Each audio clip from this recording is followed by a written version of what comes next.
Hey, Mr. Wiedemer here from Mr. Wiedemer's History. Today, we're going to talk about city life and city problems. This is 4.2. Hey, the objective of 4.2, you guys be able to describe and assess problems of the cities in the United States in the late 19th century. So we talked about immigration in 4.1. Right, it's 4.2, carries on over from immigrations moving to the cities, and what kind of problems we encounter. So rural Americans and immigrants are going to move to cities because that's where the jobs are. Right? The factories and the cities. America's becoming industrialized, which means America's becoming urbanized. Okay, urban means city. Okay, rural is like a small town. Alright, rural is, the farming communities. Right, urban is your city. And so people are going to move to the cities. Right? And then so we have skyscrapers, mass transit, were all developed because of the craziness of the city. Skyscrapers were built because shortage of land. There's no land in the city. We need a big building. What we're going to do? Let's build up. And with steel, you can now do that. And so we built skyscrapers in the city. And so between 1860 and 1900, the American urban areas grew twice as fast as the total population of America. So everybody's moving into the cities. Moving into the cities. Such as Chicago, New York, Philadelphia, Boston, Baltimore. They're all becoming the largest cities in America. All the immigrants are going to go in there. Going to go to the cities. Not all of them, but majority of them are. Industrial cities were essentially products of mines, factories, steamships, and railroads. Anywhere industrialization takes place, city's going to follow, and people's going to be there. Here's a neat little chart here explaining the population shift of America, 1880 to the year 2000 of the the major cities. In 1880, you had New York, and Philadelphia, Brooklyn was not even on there. Chicago, Boston, St. Louis, Baltimore, Cincinnati. Then in year 2000, it switched. New York still number 1, but you got LA moved up number 2, Chicago number 3, Houston, Philly, Phoenix, San Diego, San Antonio. One big difference here is the Southwest. America has been moving southwest for a long time. Been moving southwest, moving west, moving southwest. We'll talk about that a little later on. But that's a big migration pattern and movement of America, from the east to the northeast to the southwest. And with city life, there's going to be problems. And so new cities, less concerned with the comfort of people, more concerned about the money. All about the money, the profits people can make from the city. So we're going to have three main problems here for city life. One is inadequate housing. Housing was terrible. There's not enough room to accommodate all these people. And so mostly live in these tenement houses. These are major apartment buildings, stories high, 4 families live per floor, public bathroom. These are, not good. They quickly turned into slums. But that's where majority of people lived. The slums are going to develop out of these tenements. Disease spread rapidly. So they're unsanitary. Too many people living in one area. It's not a good deal. Housing was not good. And see, there's some pictures of the tenements. It's a lot of people living in a crowded area. And very famous here, Jacob Riis. He's actually going to write about life in the city. Very famous book, How the Other Half Lives. He's going to write about tenement houses and really bring to life the underbelly of the city, of just how dirty and rank and nasty the city is, and how America needs to change and make it better.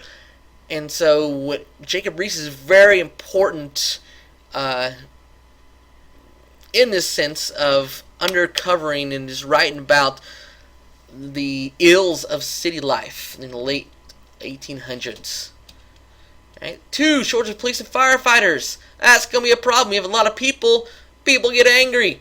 A lot of people, fires happen, and there's no one to put out the fires, no one to put out the fights. So we just have chaos ensue in the cities. The water was bad, garbage very collected. I mean, Chicago actually had to make their own river, the Chicago River, to go through the city. To actually, all the sewage and everything flowed in on that flows to that river. And so, water's bad, sewage bad. It's too many people, not enough time to plan out how we're going to deal with these problems. All right, new sources of water were needed. So what we're going to do, New York's going to build an aqueduct, just like the ancient Romans. All right, so bring the water from the hills, bring the water down into the cities. And that's what New York City is going to do with the Croton Aqueduct. Right? So we're going to have mass transportation, horse car. Right? That's the main transportation in cities. Right? Railroads. The subway is going to be built. Yes, New York City, the world's first subway. So Chicago's going to have the subway. The trolley cars. Okay, getting people around. Many people getting to one place at one time. And so you don't have this mass chaos going around the cities. You actually have, a system in place. And that's what these cities did. And they need space, like I said. Skyscrapers were built. That's why major cities are all huge skyscrapers, because shortage of land, right, caused them to build up. And the advent of steel helped them build up. So many skyscrapers were built in the late 1800s, early 1900s in America, because they needed to build up. So you go in any city, you see the skyline. That's because it's built that way, because space is a premium. And Louis Sullivan, alright, Louis Sullivan's probably the greatest architect of skyscrapers in the day. He's from Chicago. Right, rise in crime. What are we going to do? How are we going to, thwart the crime? One, you could observe the Sabbath by creating blue laws. Basically, everything's going to be closed on Sunday, and you must observe the Sabbath. Right? Two, how about we get more police officers there? And also, people are going to take matters in their own hand. We're going to have settlement houses. We're going to assist the poor, help the poor. And most famous settlement houses, Chicago, Illinois, Jane Addams, the Whole House.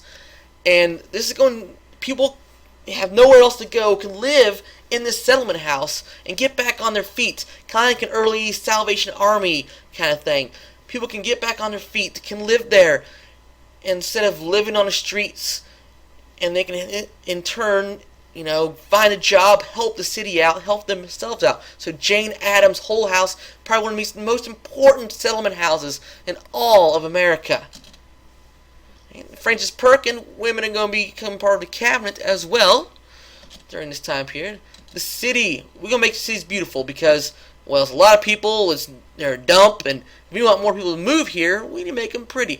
So what we're going to do, we're going to open parks, such as Central Park in New York, right? Smack dab in the city, this gigantic park.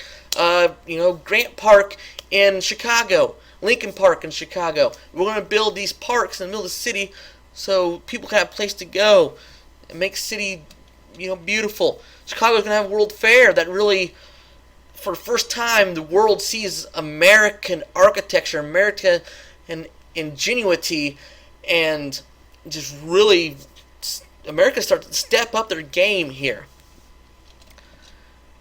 The Brooklyn Bridge is built. Finest example of American architecture. I mean, American architecture is just booming during the late 1800s. Just booming massively, big, beautiful buildings and cities, and just, it's just becoming great. America's becoming great. Right? An example here's from Chicago World Fair. Right? Here's Brooklyn Bridge. And here you see, smack dab right in the middle of New York City is Central Park. To make the city, beautified, and places can go that aren't nasty and dirty. Right, so the library is going to get involved. American Library Association, they want to encourage people to read. Right, this is going to later on, get people to be educated so democracy can flourish. That's why we need educated people so democracy can flourish. Right? New forms of merchandising period, where people want to have what's called a department store, such as Walmart. Well, not Walmart yet, but the department stores are like that, where you can find everything under one roof. You can go into this clothing store in the city, go to the hardware store, go to the grocery store, and all these department stores are not going to have little general stores, but these department stores, Macy's and whatnot, J.C. Penney's, these are all department stores, and they're going to be in downtown cities, and people are going to flock to downtown to go to these shopping centers. Right, and they, downtown center shop. You see nowadays, not really like that a lot. Where it's moved out to your malls and whatnot. That's 20th century phenomenon there. All right, electricity enabled shops to remain open after dark. New York City, the city that never sleeps. All right, so urban nightlife is going to be stimulated.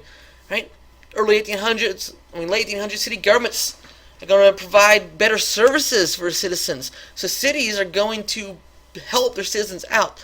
We can't live in these slums anymore. We can't have all this crime and poverty. They're going to do something about it. They're going to help people out. And as we'll find out, that the main reason why they help people out, not to beautify the city and it's to make themselves look good, make themselves look better, make themselves get the vote. So it's a little play there. Alright, so reduce crime, improve recreational opportunities with the parks, living conditions, and they're going to solve public health problems. Cities are getting better. Cities are getting better. Alright, so review of city life, city problems. Many immigrants move to the cities, causing rapid growth of many problems, such as inadequate housing, shortages of police and firefighters, rise of crime. Many live in unsanitary, cramped tenement houses. Jacob Riis is really going to expose this in his book, How the Other Half Lives. Government's going to do something about this, such as build parks, build aqueducts to get water, sanitation, going to hire more police and firefighters. Skyscrapers are going to be built because space is limited, and so that's how you get your beautiful cityscapes with the built of skyscrapers. Alright, so I hope you learned about urbanization here. So, this is Mr. Wiedemer, and until next time, study history.